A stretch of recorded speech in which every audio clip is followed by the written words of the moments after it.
இங்க இருக்க கைதிகள் ஷூ போடவே கூடாது. இங்க தண்டனை கொடுக்கணும்னா தரையில எலக்ட்ரிக் ஷாக் தான் தருவாங்க. ஹீரோ 3வது செக்ஷன்ல அடைச்சு வச்சிருக்காங்க. அந்த செக்ஷன்ல இருக்க லீடர் வந்து ஹீரோ கிட்ட நீ ரொம்ப ஹார்ட் ஒர்க் பண்ணணும்னு சொல்லிட்டு இருக்காரு.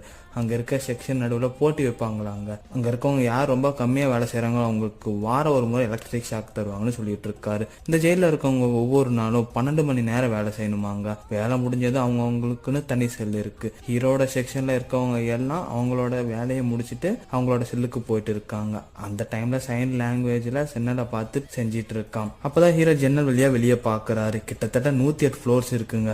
அந்த ஜெயில இருந்து தப்பிக்கிறது முடியாத காரியம். அந்த செல்ல இருக்க ஃபியூச்சர் பத்தி இன்னொரு கைதி எக்ஸ்பிளைன் பண்ணிட்டு இருக்கான். அங்க இருக்க டிஸ்பிளேல ஹீரோ இன்னும் எவ்வளவு நாள் இங்க இருக்கணும்னு போட்டிருக்கு. இன்னும் 2000 நாளுக்கு மேல இருக்கு. ஹீரோக்கு கொஞ்சம் கூட இங்க இருக்க இஷ்டமே இல்ல. நைட் ஆனதுக்கு அப்புறம் மொத்த லைட்டும் ஆஃப் ஆகிடுது. வெளியே இருக்க ஃப்ளோர்ல எலக்ட்ரிக் ஷாக் தராங்க. தப்பி தவறி கூட வெளியே போகணும்னு நினைச்சா அவங்களோட கதை முடிஞ்சிச்சு. அந்த ஜெயில இருந்து நம்ம ஹீரோ தப்பி